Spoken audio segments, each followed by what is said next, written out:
Yeah, I'm generally an early bird shopper. Like I'll have most of my shopping done before Thanksgiving. The idea that you and I are totally the opposite of that is the least surprising thing I've ever heard.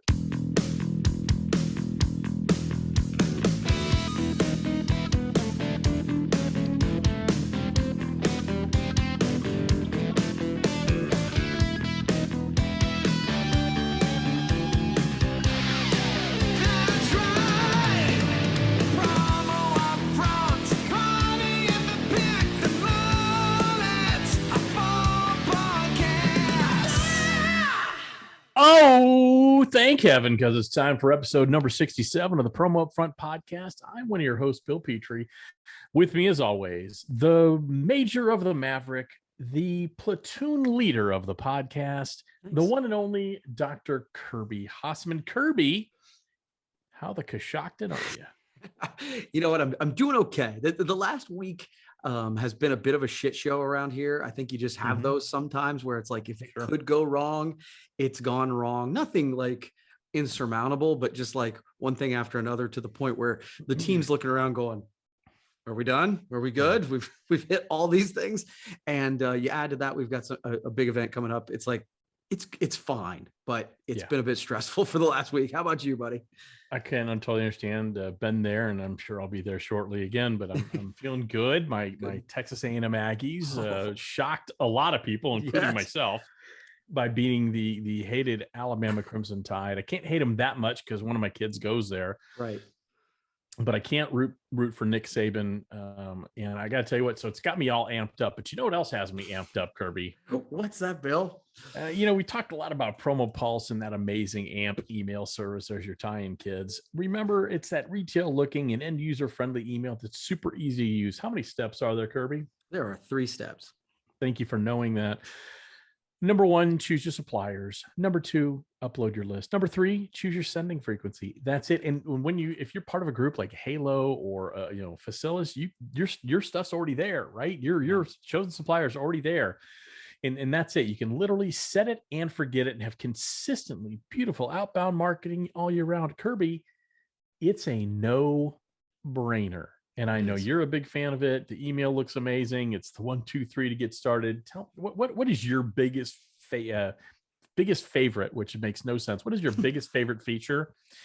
I like that it just happens, email service, right? Yeah. Like, and I think that so many times in our businesses, the reason people don't do this proactive stuff is because you have to come up with the products, you have to come up with this, you have to do this. There's a lot of things that you have to set up to make it happen. And Jason and his service, they just all of a sudden an email goes out, and you're like, oh, cool. People are clicking on it, you're getting leads. And so the idea that it just happens once you get it going that's powerful. Yeah, and you and Jason spoke about that earlier this week when you had him on Delivering Marketing Joy, I believe, episode number 360. If I remember correctly, you've almost had one for every day of the year. So that's kind of cool. Crazy. But, it results in conversions. It results in sales. It results in profits. It's really, again, truly a no-brainer. So head over to promopulse.io/AMP, A-M-P. You're not going to be sorry you did, are they, Kirby? They will not be sorry they did. All right, Kirby. You have the upfront section of the podcast where we're going to talk about something specifically to the promotional products industry. I don't know about anybody else, but I am giddy with anticipation. I'm like a Girl Scout on Cookie Sunday. Let's go. All right, cool. So I wanted to, it's certainly promo related, but it's also very personal. I kind of alluded to it. We have been doing an end user show, a customer show for, honestly, I don't remember the year, because it was like, we started doing it was before it was really a thing. And so I don't even remember the first year we did it. I think it's been about 20 years. And obviously we didn't do it last year for obvious reasons. And we are, as we record this, tomorrow will be our customer show. And it has been both exciting to put it back together, to do it again, but it's also been just a totally different level of stress because, of course, with the Delta variant, and unfortunately, Coshocton County is number 1 in Ohio with the spread of COVID-19 right now. That's not the list we want to be number 1 on.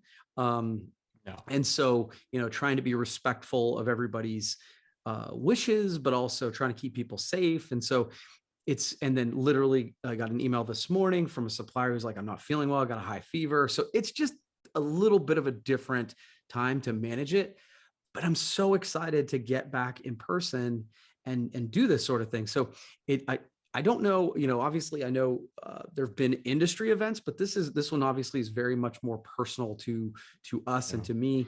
And so I'm curious to know, like, A, have you heard of other people doing their end user shows again? And B, what's been, because I don't know how many people are going to show, right? Like every year we have a certain amount that we usually come for. And I'm like, I don't know how people are going to feel. And so I don't know if you've heard any of this or if you have any thoughts about end user shows moving forward. I have not heard of anybody doing it, but I'm sure there's someone who has. It wouldn't surprise me, but generally it's not going to hit me unless it's someone I know or it's here locally. Or a client. So I think it's great that you're doing it. I mean, again, we're going to be in this up and down, topsy-turvy situation for probably quite a while. And no reason to even put a number on that. It's just going to be a while. And I think we need to get used to that. And so I think, as business people, as humans, we try to reclaim the semblance of familiarity. I'm going to move away from the word normalcy, the semblance of familiarity that we had so much of. And we try to apply that into what the future looks like. And so I applaud you for going through with it. And going forward with it. I'm sure, I know, knowing you, and we haven't discussed this, I'm sure you have processes in place for safety of the attendees. I have no doubt about that. And so I think, and I've said it before on this podcast, but I think it bears repeating mainly because I said it, but I think it bears repeating. One of the things I really am, I think we're going to look back on this era, however long the pandemic era lasts, 2 years, 5 years, 10 years, whatever it is. And I think we're going to look back and realize what level of creativity people absolutely displayed in trying to steer and navigate not only their personal lives, but their professional lives forward. So I applaud you for doing it. Thanks, man. We're going to have the train coming through, so I apologize. Love me the train. I love me the train. Why don't you just mute and I'll just talk for a second if you want. I don't care. It's actually on the way out, so we'll be all right. Oh, okay. I've had it muted through your whole time. But yeah, so we, in answer to your question, you didn't say it as a question, but we went back and forth about, so we're going to have somebody serve food, so that it isn't just a free for all. We're right. You wouldn't want to have one person like serving 100 people unannounced, like standing over a grill or something like that for the entire event. Yeah, that would be very hard to keep up with. That would be ridiculous. Impossible, really. Yeah. But we're recommending masks. Strangely, it's a controversial topic. And so it's not strange. It's been a controversial topic, sadly, since this whole thing began. So, yeah. But I think one of the reasons, and I guess let me say this, I was talking about this today. We're recommending masks. So our team will be wearing masks. Okay. Mm-hmm. And honestly, I'm doing it because I think a couple of my team members will feel more comfortable. Sure. They've sort of said that, but also to give people, it's funny. I was saying to somebody, we always say, well, people can make their own choice, and they can, but they don't. Right. Because no one wants to be first. Exactly. And so we're wearing masks to give people permission to wear masks if they're most comfortable. We're not going to be the mask police. If people don't want to, I'm not going to jump them about it. But I really believe that somebody does have to be first in wearing the mask to make people comfortable to do it. So the other thing with the masks, Kirby, it's an opportunity for you to show masks in a slightly different way, a more promotional way. Yeah. As vehicle. And we are. Yeah, exactly. Yeah. Cool. All right. Well, thanks. Awesome. I appreciate the kind words. We're excited about it. And so I'll let you know how it goes. Well, yeah, that, you know what? I already know what my promo upfront topic for next week is. So I like the cut of your jib, Hasseman. All right. So one of the things we talked about doing a little bit last week before the podcast was we love when we are able to kind of point some people out that some people are familiar with, some people might not be familiar with. And just to get to know some of the amazing humans in this industry. And so we came up with the idea that a couple of years ago, maybe 5-6 years ago, that we decided there was going to be a podcast dedicated to the amazing women in our industry. Right. And we've talked in the past about young guns coming up through the ranks. We came with a different topic this time, and it's industry mavericks. And I think the way Kirby and I define that, we didn't talk about it, but I'm pretty sure he's going to agree with me. It's not age based. It's not gender based. It's just people who, regardless of age or gender or anything, they do things differently. They think differently, and they push the industry forward. So I think we have some people we just want to kind of mention. So Kirby, I'm going to start with you. Okay, cool. We'll just go back and We can forth. go however you want to do it. Okay, let's go back and forth. Honestly, the very first person that popped into my head, and it's not a new person, I think, at least for me, it was the most obvious one, was Jason Lukash.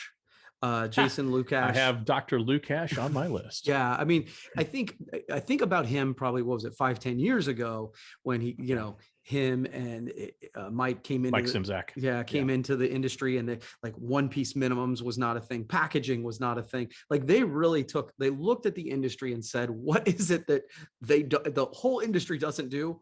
We're going to do that. And I think they built a reputation and the whole business on it. And obviously, I think they are still doing that sort of work at HPG. And so whenever they do anything, I stop and take notice. So to me, that was number one on my list.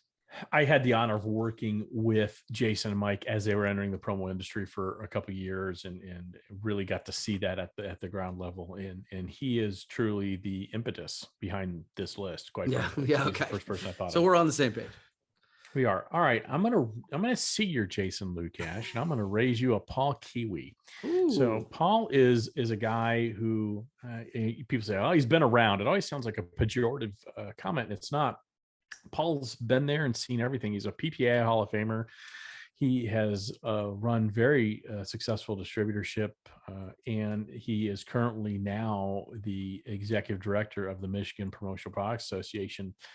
And I will tell you, if you've never had the pleasure of hearing him speak, you're doing yourself a disservice. He is a walking fountain of knowledge, but shares that knowledge in a way that's completely not threatening, shares it in a way that's welcoming, shares it in a way that's identifiable, it's personable, it's relatable.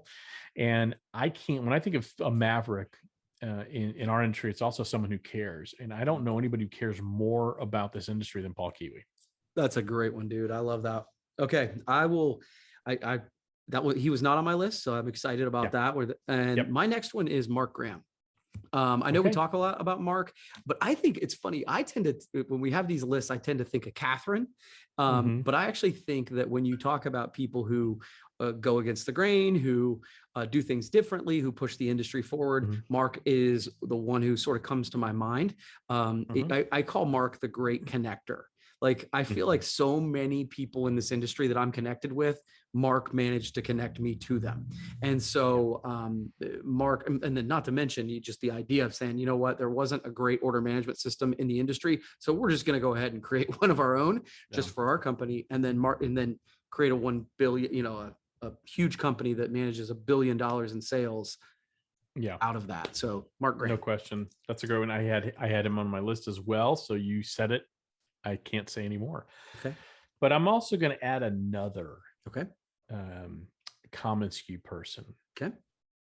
And that's Kate Mayswitch. Okay. All right. That's a good one. She is their vice president of marketing at Common SKU, and does an incredible job of really telling the Common SKU story. When you hear the name Common SKU, if you're not in our industry, it's kind of hard to understand that it's a business software, cloud-based business software and order management and presentation and all the other things it does. Sure. She does such a wonderful job in thinking in ways to really connect with distributors. I always appreciate what she does. She's just a terrific human. So she thinks differently, and I love that. Well, and let me just tell you, having just come back from SKU camp, I think most people in Common SKU will tell you that the events are a lot of Kate. Kate drives a lot of that. And you talk about a well-oiled machine. Their events are super well done. So good one. Question. I like that one. What do you got? Jeremy Picker. All right. So Jeremy it's funny. So super creative dude. I know Jeremy a little. And it was funny because after our list last week, Jeremy reached out to us both, I think through one of the comments, and said, why wasn't there creatives on your dream team?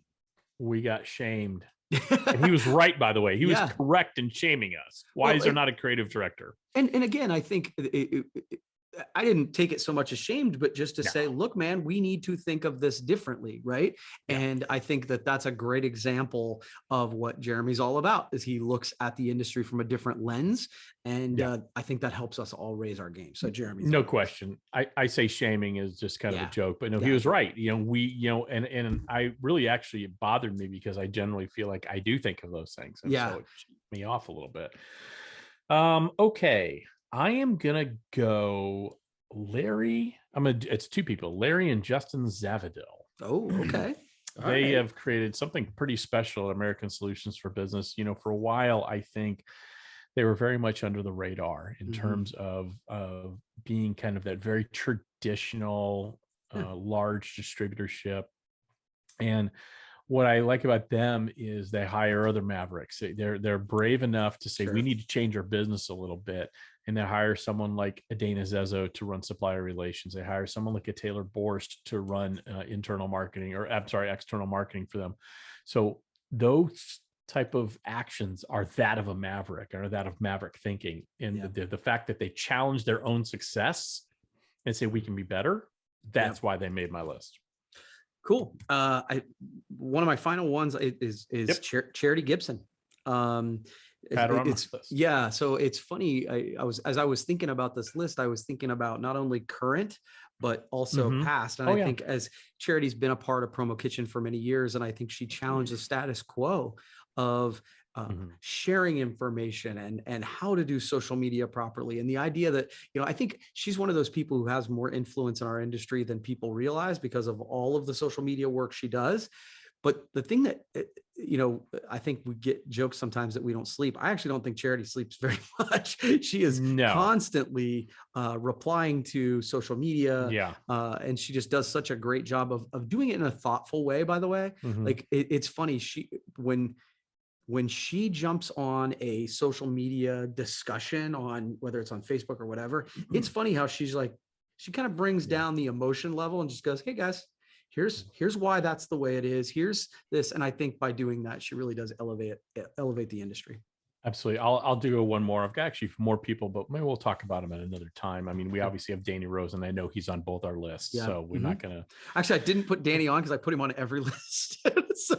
Totally. Danny and Mark are on a lot of these lists for reasons, and so is Charity for that example. So the last one I'm going to add is Michelle Bell from ASI. Very similar reasons, I'll say, for that I did for Justin and Larry Zavadil. Over the last 2 years, she and her team have transformed the way not only I think about ASI, but I think the way the entire industry views ASI. They have, they hired Melissa Newman, who sadly, as we record this, tomorrow's her last day. She's moving on to other things outside of the industry. But that type of hiring of someone who came in a span of 18 months, completely impacted the social media marketing of this industry, the fact that Michelle Bell allows that to happen. And she does that while not having a Facebook account, which I really appreciate. She's only on Twitter. But she's a big thinker like that. And so I think she's definitely a maverick. Love it. That's good. That's fun. And Melissa would have made this list, but she's leaving the industry, which we're all weeping about. All right, Kirby, what you got? We are actually. It's a bummer. We're going to miss her. Do you want to go to the podcast topic? However you want to do. Okay. So again, the interest of transparency, I think we've done a couple more here recently where we've shared with each other so that we weren't just dropping the same stuff over and over again. And so one of the things we've talked about recently is sharing some of the podcasts that we've been listening to, and we listen to podcasts in the industry, and we're proud to do so. But I think we talked about discussing some of our favorite podcasts from outside of the industry. So same concept. Do you want to go first? Or you want me to go? I'll go. And the thought behind it was, and I wanted to get away from industry podcasts and such an industry related topic, because I think we all need a break sometimes. Gosh knows I do. I need to unplug, and I don't necessarily want to hear more about marketing in our industry or branding in our industry. So I want to be entertained in other ways. And so that was kind of the reason we started this. So I'll go first. My favorite podcast right now is called Smartless. It's with Jason Bateman, who I have a complete man crush on. Yes. Will Arnett. Both of them were in Arrested Development, and Jason Bateman, of course, was in Silver Spoons for those of a certain age, but also in Ozark. So it's Jason Bateman, Will Arnett, and Sean Hayes, who is on Will and Grace. They are three friends in real life, and in the beginning, or pretty close to the beginning of the podcast, they decided, or the pandemic, they decided to do a podcast together. And they obviously know a lot of famous people, and so they rotate. And what they do is one person is responsible for getting the guest, and the other two have no idea who it is, and they hit record. And it reminds me a lot about what we generally do on this podcast, where we don't know what the other person is going to bring up. It is wildly entertaining. It is. It's so well done, and I gotta tell you, it's when I listen to it, that is a 45 minutes very well spent. That's cool, man. That's right. You had mentioned Smartless. You had mentioned that to me after we were done recording last week, and I was like, oh yeah. So I'm glad I made a note this time because I forgot. Good. So this is one I've talked about before, but I still say, when I look at my podcast list, it's number one. One dropped today. It's Akimbo from Seth Godin. He is one of those people who just thinks differently than everybody else I know in my life. And every once in a while, he'll say things that I've thought before, but he says them in a way that's much more articulate than I've ever said it. And it's funny, this week, I've actually gone back and found there was one, he did a podcast on ranked choice voting, because the idea that the way that we're doing elections in our country right now, nearly everyone will say it isn't great, right? Like it's broken, whether it's two-party system. And so he spent 30 minutes talking about ranked choice voting and how that could be a solution. And again, I'm not smart enough to think about that, but he inspires me to think about things differently. Love it. I love it. So yours, I think, are going to be probably more business tinged. I think that, which is great. Unplug. Yeah. So the second one I love is it's a newer podcast. It's called How Did This Get Made? And it's a deep dive into how really shitty movies, how did they even get made? And it's so amazing. It's like, why would it, because we've all seen movies and you turn to whoever you're with, you go, how does someone even greenlight this piece of crap? Yeah. They talk about the process of how the movie gets funded, how it got cast, what went wrong, how things went sideways. So it's kind of a deep dive into a creative process that goes completely sideways. So it's movies like Jaws 4, The Revenge, Ryan Reynolds, who everybody loves and he's wonderful, but he was in The Green Lantern, which was an absolute disaster, or The Smurfs, or Judge Dredd. And it's fascinating. You would love this podcast, Kirby. I will say that sounds really interesting. So I'm going to go max out with Ed Milet. That's the kind of podcast for me that I don't listen to every single episode, but it's like, if I need lifted up, if I need a kick in the ass, if I need like a boost of inspiration, Ed and his guests, he usually has some really good sort of inspirational sort of personal development stuff there. Awesome. Well, this one, a great one. And this one I'm about to talk about has been around for a while. Now it's actually a show on Netflix, but it was a podcast first. It's called Song Exploder. Okay. And so it's basically the origins of some of your favorite songs. What was the inspiration, how they were getting, it's busy being a music guy. I love it. And they're short. They're like 20, 25 minutes, very short, very punchy. And so if I just need just something short, that's perfect for me. I love it. Business Made Simple. Donald Miller. Donald Miller is the author of Story Brand, Marketing Made Simple. And generally they do some business lessons, but then they'll interview people. And it's usually, there's value to it for me. Yeah, there's interesting themes here that we're going back for. It's funny. So I love, there's one called, and I don't listen to it enough. I need to really listen to it more. It's called The Alarmist. So it's like, they talk about things like the sinking of the Titanic, or the McDonald's coffee lawsuit, things like that. It's a podcast that investigates some of the greatest mishaps, failures, and catastrophes of our time, how they happened, what went wrong, and how they might have been prevented. And so it's pretty cool. So it's very similar, honestly, to How the Hell Did This Get Made, or How Did This Get Made?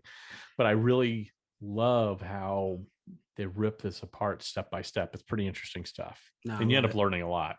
That makes sense. Okay, final one for me. Yep. I'm going to throw Morning Moments Matter with Tim and Michelle Hill. Now, Tim was in our industry for years and Yep. years and years, and during the pandemic made a switch. And the Morning Moments Matter podcast, it's usually only like 10 minutes long, 8 minutes long, 12 minutes long. They're short each morning, but it is literally just like a little something you can listen to over a cup of coffee and a little boost of inspiration. Yeah, it's funny. Your theme is how does shit go wrong? Mine is, okay, I need somebody to lift me up. And Tim No, and not Michelle Hill do a nice job. Not necessarily, but I get your joke. I knew that they were doing that on Clubhouse when that was still a Yep. thing. I didn't know it was a podcast, so shame on me. I'll have to check that out because I generally do like things that lift me up. Like Smart List totally lifts me up. Yeah. And then this last one I'm going to mention also lifts me up. It's called Conan O'Brien Needs a Friend, and it's the Conan O'Brien podcast.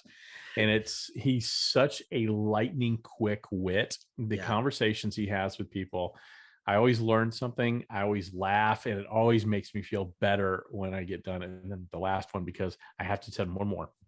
I am completely and utterly obsessed with Formula One after watching Drive to Survive on Netflix. And so I do listen to an F1 podcast as often as it comes out. Really? It's called F1, the Checkered Flag. And it's really gets deep into the fascinating world of F1, not just the racers and the cars, but the money and the sponsorships. It's just fascinating. I cannot get enough. And they have those awesome British accents that just make him sound so much smarter. Well, does it? They don't need an accent to sound smarter than us, but I'm with you. No. All right, cool, We got man. time for another one, or we just want to go? Yeah, we can go. Let's We can go. Okay, Let's go. We've done a couple long podcasts. We're doing a short one this week. All right, Kirby, I've got the game this week, and we're going to learn a little bit about you. Okay, all right. We're going to These do are a always little fun for me. I might chime in on these ones. So Okay, that's why I great. said, let's go ahead and go. It's called Autumn Fill in the Blank. Let's get to know Kirby. Okay. Okay. So I'm just going to have a statement and there'll be a blank there. Just fill it in with what you think. You can explain why, whatever. Okay. Number one, besides weep, because it's about to get really chilly, Kirby, your favorite autumn activity is blank. I would say, I'd like to say sitting out back with a fire, but I never do that. So honestly, it's probably hiking. When I get the chance and the wet, like one of my challenges with fall, people are always like, oh, I love fall. And I always picture that rainy, 38-degree, cloudy November day. But right now in Ohio, it's starting to get really nice. And so when it's like that and I can escape and either run or do a hike out on the trails, it's nice. Mine is, as you might guess, sitting in my backyard with the football on the background or music blaring and just enjoying just the weather. So I'm not too far off there. All right, Kirby, the approximate date you start shopping for Christmas is blank. So I don't blank. So I'll do the fill in the blank first. It's late. So I would say let's go December 22nd. And okay, That's so not late. That's like really late. Yeah. Well, so here's the thing. So I'm like a 12-year-old. So the moment I buy something, I want to give it. So so what I generally know what I'm going to get. And the other thing I would also say is the only person I'm really responsible for buying something for is Amy. Right. And so I know what I'm going to get, but then I don't go buy it yet. Generally, I might be different this year because of everything. But I'll go literally December 23rd or 24th so that I don't give it to her early because I get so excited. And so that's now if you're talking about year-end gifts for the team, stuff like that, I'm looking for that right now. Yeah, I'm generally an early bird shopper. Like I'll have most of my shopping done before Thanksgiving. The idea that you and I are totally the opposite of that is the least surprising thing I've ever heard. Yeah. All right. I fake needing to blank to avoid raking leaves in my yard. I guess I'd say needing to go to work because I would totally rather go to work than as a matter of fact. So I don't have a giant yard. You've been to my house. And so I'll mow. and that'll chop do it. them up and bag it rather than have to rake leaves. I'm not interested. Yeah, I don't like raking leaves. It's such a thankless job. I will do anything. I don't care what it is. Yeah, I'm with you. All right. Blank is the temperature when it's too cold to have a beer by the fire. See, I predicted you might have a beer by the fire. No, you don't do that enough. You don't do that enough. Yeah, I'm I here to don't do tell that you. enough. I I don't enjoy being cold. My Mhm. rule is I don't run when it's below 40. Okay. But I would say beer by the fire is probably 45 or 50. I just don't Okay. like being sitting outside and being cold. All right, I can go with 45. Yeah. I'm impressed actually. All Yeah. right. Blank is in charge of candy distribution on Halloween night at your house. That's a team effort with Amy and I. So we we'll have the candy and then I take a cooler out. And so I'm in charge of giving the beer to the dads who are out because I want to give them their props for being out with their kids. And I'll sit and have a cold one. And then, that's fun for me. So Yeah. both Amy and I will sit out and do that. Sandy's generally in charge of it, but we do something very similar. So right by the sidewalk in front of our house, we put a big giant cooler of all the alcohol that we don't like. That we, Good call. we've bought things like, Yeah. there's a bunch of truly iced teas just waiting for a happy home at the end of this month, stuff like that. Yeah. And we say that we put a sign on it says adult trick or treat, take one. Yeah. I love So it. we do the same thing. All right. You own blank many plaid flannel shirts. 0. That's In so college, defeating. in college, I probably had a couple, but that's just not my Yeah. jam. That's defeating. Yeah, I own like, I'm not a plaid flannel guy. I own like 11D. Of course All right. you do. When it comes to walking through a haunted house, you blank. Oh, I pass. I have absolutely zero interest in that. And you can ask my family. People have fight or flight reactions. I fight. So if you scare me, I will swing.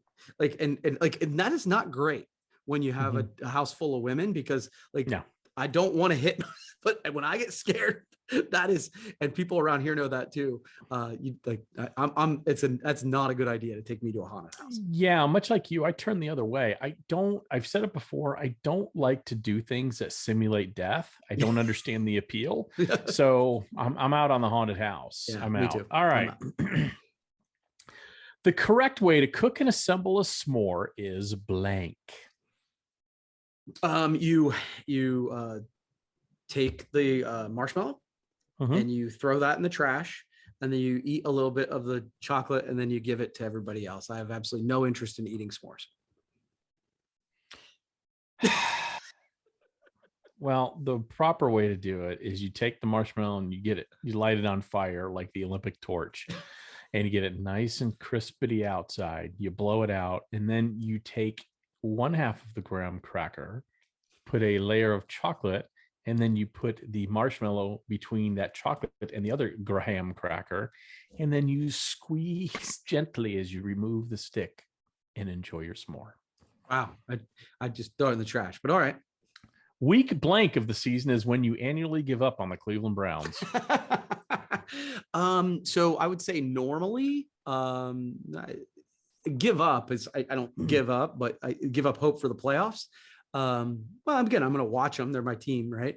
I mean, I know the Cowboys are good for the first time in 60 years, so you're going to get super cocky, but give up, really? I would say normally around week 5 or 6, I've kind of put to bed my expectations. I think that'll be longer this year. Although I will say they've been they've had a tough schedule. So Yeah, I'm not going to be cocky because the Cowboys always find a way to break my heart. Okay. So it's not. They're good today. they're looking We'll see good what so happens far. this weekend.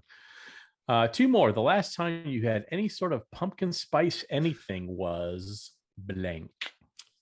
I am sure that I know that I've had or tried it, Sure. knowing that I wouldn't like it at all. Mhm. So I have no idea. Like I had Okay. it probably Yeah, I the first don't either. time, spit it in the garbage, and then I was out. I don't like the I don't either. flavor of pumpkin. So All right, I don't either. Okay, last one, Kirby. You've done very well. You've opened up your heart and your home to us. I can't thank you enough. Blank is the year I will finally admit that Bill is right when he says that beans have no place in proper chili. Oh, I can't imagine when that year is going to happen. I can't imagine chili without beans. I think That's just wasted filler.